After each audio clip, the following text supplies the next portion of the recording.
أعوذ بالله من الشيطان الرجيم بسم الله الرحمن الرحيم ولا تقربوا مال اليتيم إلا بالتي هي أحسن حتى يبلغ أشده وأوفوا بالعهد إن العهد كان مسؤولا. سورة بني إسرائيل 34 نمبر آیت. دی 34 نمبر کې هم انسانی حقونه ذکر کیږي د متعلق د مال سره. مخکې نه هم انسانی حقونه ذکر کېدل چې د هغې تعلق د انسان د ژوند سره و، د هغې د عزت سره و. او اوس انسانی حقونه ذکر کېږي د کومې تعلق چې د مال سره دی، د انسان مال هم محترم دی. الله تعالی وایي ولا تقربوا، تاسو مه نږدې کېږئ مال الیتیم، مال د یتیم ته، الا بالتي هي احسن، مگر په هغه طریقه ورنږدې شئ چې کومه طریقه ښایي. ښه طریقه پکې دا ده چې د هغې د مال حفاظت دپاره یا د هغې د مال د سیوا کولو تجارت دپاره تاسو ورنږدې کېدی شي، لیکن دغه مال د وهلو دپاره او د ضبط کولو دپاره تاسو نشئ ورنږدې کېدلی. الا بالتي هي احسن، مگر په هغه طریقه ورنږدې شئ چې کومه ښه طریقه وي. دا مضمون د ښې طریقې مضمون او د یتیم مال ته د نه ورنږدې کېدلو حکم سورة انعام کې تر شوی دی. حتی یبلغ اشده، تر هغې پورې چې ورسېږي د یتیم ځوانۍ خپلې ته. کله چې بلوغ ته ورسېږي، کم نه کم 15 کاله، زیات نه زیات 18 کالو ته، او شعور او عقل په حالي، نو بیا ورته مال حواله کول پکار دي او هغه سره پوره حساب او هغې باندې ګواهان نیول. دغه بحث هم سورة انعام کې تر شوی دی. لیکن د دې نه مخکې به په دې باندې پته ازمایښتونه کې او دې باندې به کله کله سودا کې، کله کله به پیسې ورکړي دا دکاندار ته ورکړه، کله به لږ لږ سودا کې او اندازه به لګوي چې د دې څومره عقل دی او د دې قابل دی که نه دی چې خپله ګټه وټه تجارت خپل مال حفاظت باندې پوهېږي که نه پوهېږي. نو چې کله ځوانۍ ته ورسېږي تا ته پته ولګېده چې دا د دې اهل دی، نو مال به ورته حواله کړي. کله کله داسې موشو چې څوک به ځوانۍ ته هم رسېدلی لیکن عقل یې به حال نه او مال ضایع کوي. دغه مضمون سورة انعام کې مخکې تر شوی، دلته کې وضاحت تر شوی دی. واوفوا بالعهد ان العهد كان مسؤولا، او تاسو پوره کوئ وعدې خپلې. ان العهد كان مسؤولا، یقینا د وعدو باره کې به هم تپوس کېږي قیامت په ورځ باندې. څومره وعدې چې کړي دي، که د الله تعالی سره وعدې دي، که د مخلوق سره دي، او د مخلوق سره چې کومې وعدې دي که هغه شرعي وي نو تپوس به درنه کېږي چې تا پوره کړې وي که پوره کړې نه وي. کوم چې غیر شرعي دي هغې پوره کول پکار نه دي، هغه پرېښودل پکار دي. نو په وعدو کې هغه وعدې چې کومې د الله تعالی سره دي، نو د کلمې طیبې په اقرار کې هغه ټولې داخلي دي. څومره احکام چې د شریعت دي هغه په کلمې طیبې په اقرار سره داخل دي چې د الله تعالی احد به مزمنم، د الله تعالی خبرې به اورم منم به. کومې خبرې چې لازم کړي دي امر یې کړل هغه به عملي کوم، او چې کومې نه منې کړی هغې نه به ځان بچ کوم. دغه ټول اقرارونه د کلمې طیبه کې دننه داخل دي. د کلمې طیبې نه بعد د شریعت مخالفت کول، د دین مخالفت کول، غفلت کول، دا خپل احد نه غوښتل دي د هغې مخالفت دی. او دې باره کې به هم تپوس کېږي. انسانانو سره چې کوم معاملات دي او کومې وعدې پکې کېږي، دې وعدو کې به هم الله تعالی تپوس کوي چې که شرعي وعدې نو هغې باره کې به تپوس کوي چې تا پوره کړي وه که نه یې ده پوره کړي، او که نه یې ده پوره کړي نو ولې دې نه ده پوره کړي. چې تپوس کله وشي او جواب غلط ثابت شو، سزا به ورته میلاویږي. واوفوا الکیل اذا کلتم وزنوا بالقسطاس المستقیم، دا هم د انساني حقونو یو حکم د تعلق د معاملاتو سره دی. الله تعالی وایي تاسو پوره کوئ پیمانه، اذا کلتم هر کله چې پیمانه کوئ، وزنو او تاسو وزن کوئ بالقسطاس المستقیم په تله سیده باندې چې کوم کې چل ول نه. دنیا کې چې کوم څیزونه اخیستلی کېږي خرڅولی کېږي نو د دې دوه قسمونه دی. یو قسم څیزونه هغه دی چې هغه ناب کېږي، او دویم هغه دی چې تول کېږي. ناب والا څیزونه لکه کپړه واخله، پلاستیک، داسې نور څیزونه ځمکه هم ناب کېږي، او ځینې څیزونه تول کېږي لکه ډېر څیزونه داسې خلک په تله باندې تلي. نو په تله کې هم او په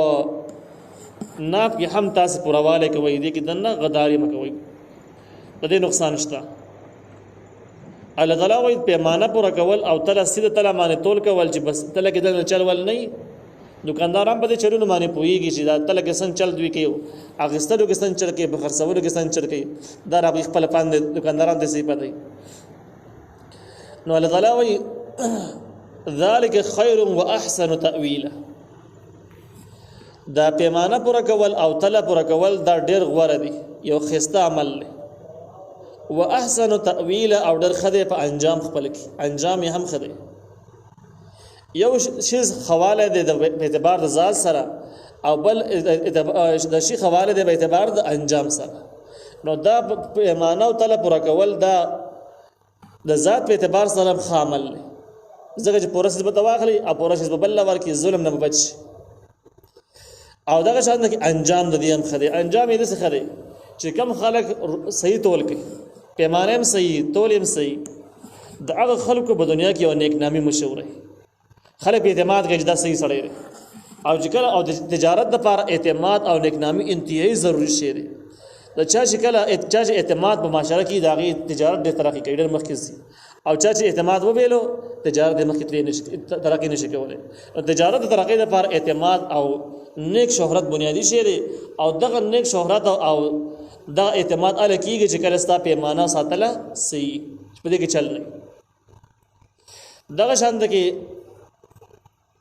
کم کسان چې په دې سیس کې صادق دي په ناب تور کې صادق دي دوکبازي نه کوي نبی علیہ السلام فرمایي چې قیامت کې به دا خلک د صدیقین او شهدا سره راپاسيږي او د انبیاء سره وي د بنی اسرائیل د علماء د بنی اسرائیل د انبیاء شند کې حصے دي د ابو سره راپاسيږي هغه تاجران چې کوم صادقان او نور د شریعت مخالفت نه یو د دیندار خلک تجارت کوي په تجارت کې صداقت نه کار اخلي پیمانه تل دوړنه سي نو دا به د شهدا سره به صادقین سره به د انبیاء سره به یعنی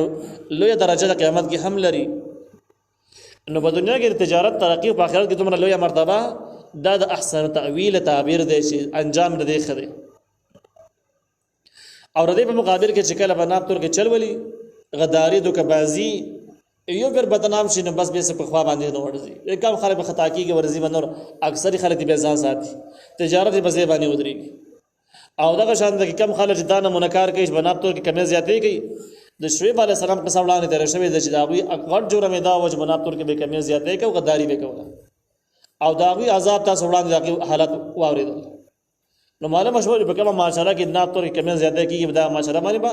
دنیوي عذابونه هم راځي خامخ خبر راځي او هغه نه خو حالات ښکارا په ښکارا باندې معلومیږي چې دنیا کې بیا عذاب راغی نو قبر کې وسنګ بچ شي آخرت کې وسنګ بچ توبې نه بغیر خلک کې بچ کېدل هم ممکن نه دي ولا تقف ما ليس لك به علم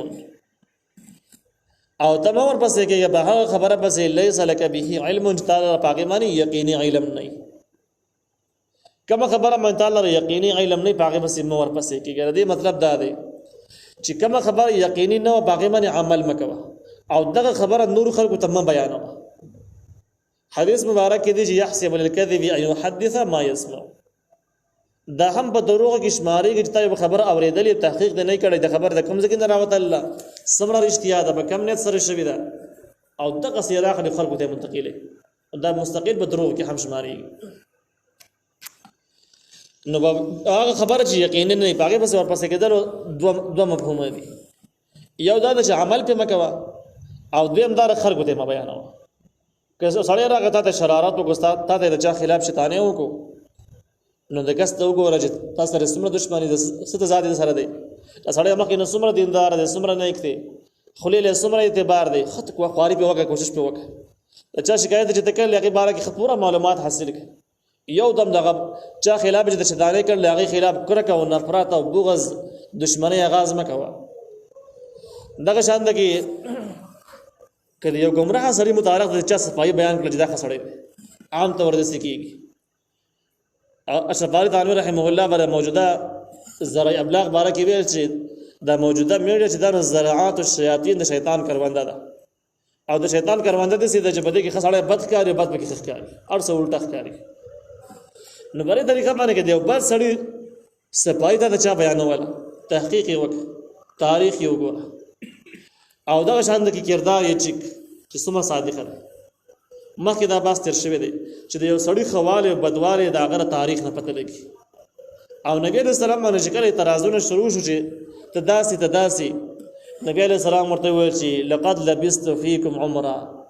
که تاسو زما خواله بدواله معلوموي نو تاسو کې دنه ما ډیر وخت تر کړی د 40 کاله ژوندۍ مې ستاره کړی ده هغه کې تاسو ته پته لګیدل چې زما غداری دروغ دوکبازي غلاګان تاسو لیدلې دي او لیدلې دي د انسان مخالفت زد او دا شان د کې کرکه او نفرت د تاسو ما کې لیدلې نه مو لیدلې چې نه مو لیدلې بس دغه زما تاریخ چې کوم دی 40 کاله تاریخ دا زما د صفای د لپاره کافی دی نور ته ضرورت نشته نو رب قرآن ذکر کړی دی چې د چا خواله بدواله د غرض سیرت نه معلوم که تاریخ نه معلوم او اصل د خلکو چالاکیانو ته مګ ورچتي دي سی ویل دي هغه سی ویلو ځکه مداریان څومره چالاکي کوم مداریان څخه خلک ونی نو لغلاوي ولا تقوت مور پسې کېږي ما به هغه خبره بس ليس لك به علم جتا د پاره پاغي مانی یقین علم نه ان السمع والبصر والفؤاد كل اولئك كان عنه مسؤولا یقینا غوګونه وزره یقینا غوګونه وسترګي او وزره د دې ټولو باره کې به تاسو کېږي د قیامت په ورځ باندې نو تاسو کېږي د ذکر کې درې اندامونو ذکر وشو هغه کې غوګونه دي سترګي دي زره سره یو خبره خو خول یا نفرت پیدا کول دشمنی بغض ساتل سترګو سره یو شی لیدل او معلومول وګونو سره د چا احوال اوریدل دا د علم زراعي دی بده سره خلک علم حاصلوي اگر چې د علم د حاصلولو لپاره زراعي چې کم دینو په اعضاء کې دا 15 دي خواص 5 ورته ویل کېږي باغه کې یو قوت اللامسم دی د انسان په جسم کې د یو قوت موجود د جسد چې سره ټچ شي نو دې ته پته لګي چې دا یخ دی دا ګرم دی دا کلک دی دا پوس دی اندازه لګوري شي نو ځینې علمونه به دغه سره حاصلېږي دا شنه قوت الذائقه د انسان په داخله کې د جبه کې الله تعالی د قوت خلل د جبه سره خوندونه معلومول شي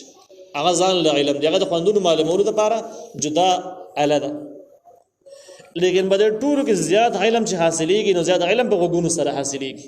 دلته کې سمع ذکر بیا دویم نمبر زړه دی بس سترګې دي بس سترګو سره ډېر شیزونه لیدل کېږي او دریم نمبر زړه دی چې بس سره یو شی باره کې سوچ کول فکر کول چې دا شی څنګه دی او څنګه نه دی نظر مرتبه په دریم نمبر کې د نورو آیاتونو او نصوص او روایتو نه پته لګي چې د انسان تمام اندامونو باره کې به تاسو کې الله سبحانه کې هم تاسو کې خپل باره کې بم کې د هر ټول اندامونو باره کې بکیږي لیکن دې ځکه کې د دریو اندامونو چې په دې کې دخل سي واو نو دا ذکر شو دیمه دا چې بحث دار روان دي چې په شکی خبرو بس مور بس کېږي پروپاګاندا بس مور بس کېږي تحقیق کوه کوشش کوه او تحقیق باره کې کوم دي نو درې سيزونه زیات کار ور کوي چې وسمع غوګونه دي چې تاریخ چانه واوري له کس باره کې سترګې دي چې په خپل مطالعه وکړي او زړه دې چې په هغه سره په خپل باندې دا ځان لکینی لالچ بغض زد کینه دا یو طرف ته کې په خپل به سوچ وکړي دا خبره څنګه یو سوچ به هم وکړي نو په دې باره کې د رښتیا او معلومولو باره کې او دروغونه دوکبازۍ نه ځان بچ کولو باره کې دا درې اندامونه زیات اثر لارو او زیات کردار لارو نو بده وجره دې ذکر وشو چې دې باره کې پتا پوس کیږي تاسو کېږي تاسو دوه حیثیت دي تفسیر باندې قرآن ذکر کړی دی چې تاسو خو یو د دې باره کې هم دی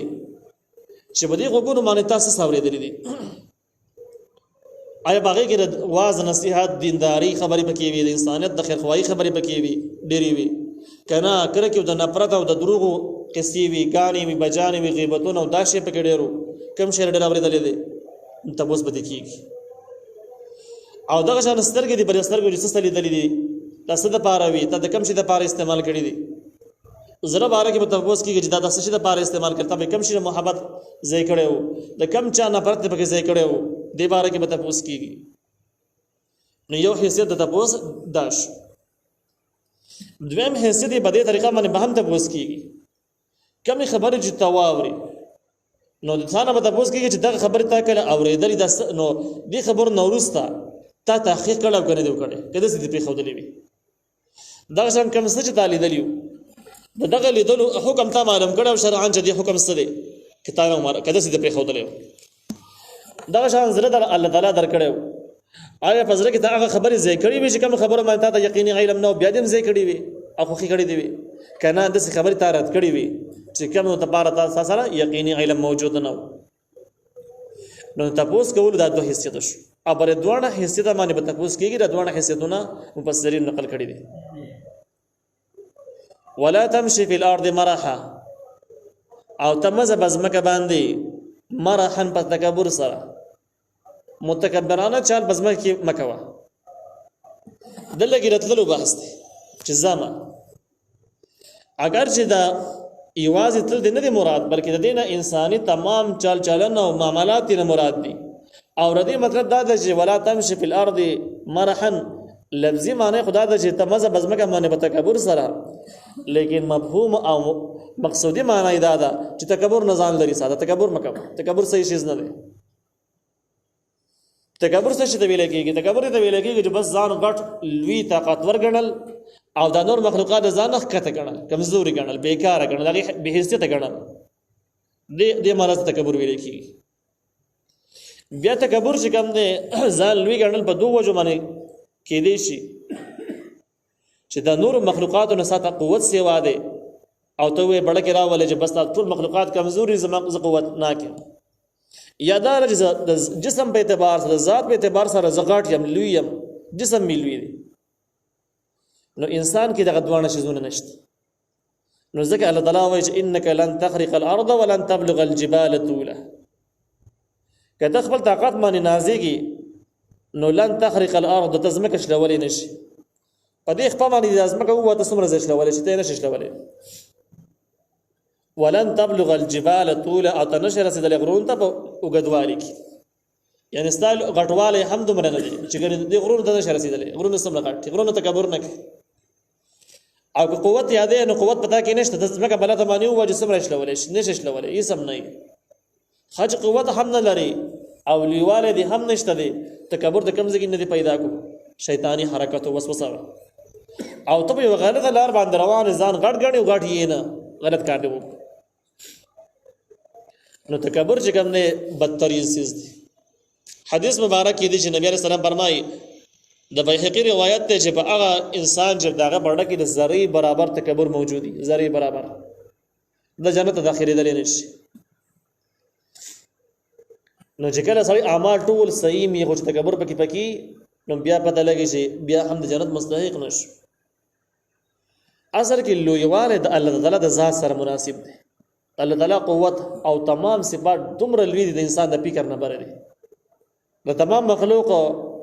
خالق او مالک او رازق او مربي هر لیول باندې دي نو الله تعالی لوی د مخلوق ټول کته دي کمزوري دي چې کدرین مخلوقات له نه د پکار چې په دې ځان قصدن چې دنه غټ غټ ثابتې او بس نور مخلوقات کمزوري ثابتې او دا مسله هم معلومه ده تجربه چې کوم انسان ځان غټ غړنی نو د مخلوق په نظر کې بیخي سپکې ذلیل او کوم انسان کې چې عاجزي خاکساری پکې دا نور مخلوقات د ځان لوي غړي غټي غړي نو دغه انسان په د خلکو بزرګو کې دغه انسان ډېر قدر او محبت لازم موجود دی دنیوي فائدہ نو الله تعالی وی ولا تمشي في الارض مرح او تبز بزمکه معنی په تکبر سره یعنی تکبر نه ځان سات انك لن تخرق الارض ولن تبلغ الجبال طولا یقینا ته نشش لول زمکه یعنی قوت هم نشته غرور او تکبر باغی په وجه کې ولن تبلغ الجبال طولا تنشر رسیدل غرون ته په لوړوالي کې بوګدوالي کې كل ذلك كان سيئه عند ربك مكروه او د ټول احکام بدواله دا کوم څه چې وړاندې ذکر شو د دې بدواله عند ربك من ذرفت من مکروها بیزاری ده د دې مطلب دا معنا تفسیر عثماني ده د دې مطلب دا دی دا وړاندې چې کوم احکام ذکر شو تقریبا د اتلس خوش احکام ذکر شو وړاندې ولا تمشي في الارض مرحا پوری نو دې مخالفت چې کوم دی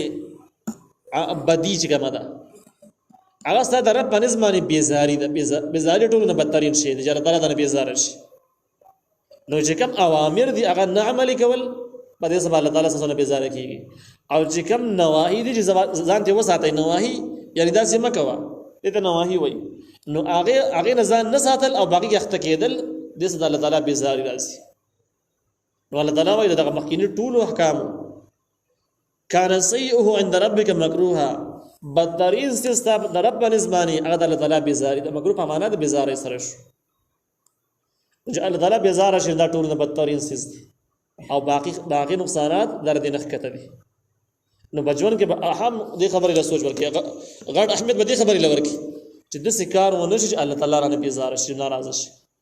خیر که دنیاوي نقصانات پکې هم صحته پورې اوچت شي. او بچون کې به د همیشه دپاره د دې خبرې خیال ساتي چې زه څومره په حقه یم، څومره زه ټیک روان یم. دې خبرې ته به پام نه کوي چې په دنیا کې زه څومره حده پورې کامیابۍ ته ورسېدم او څومره ونه رسېدم، دې ته به سوچ نه کړي. لیکن دې ته به سوچ کړي چې په دنیا کې زه څومره په حقه باندې یم، څومره په حقه لار باندې روان یم. ځکه چې د بدترین څیز ته د رب په نزد باندې دا بېزاري د الله تعالی ده چې الله تعالی نه بېزاره شي، دا بدترین څیز دی. او چې الله تعالی نه راضي وو نو هغه مشهوره خبره ده چې که د ولږې د لاسه نه د ولږې نه د لاس نه ته په یو خاور باډري باندې مړ شوې، لیکن الله تعالی نه راضي وو ته کامیابي. او که به سونا د پاسه مړ شوې خو چې الله تعالی نه بېزاره وو انتهایي په خساره کې. نو دا د آیات خلاصه شو.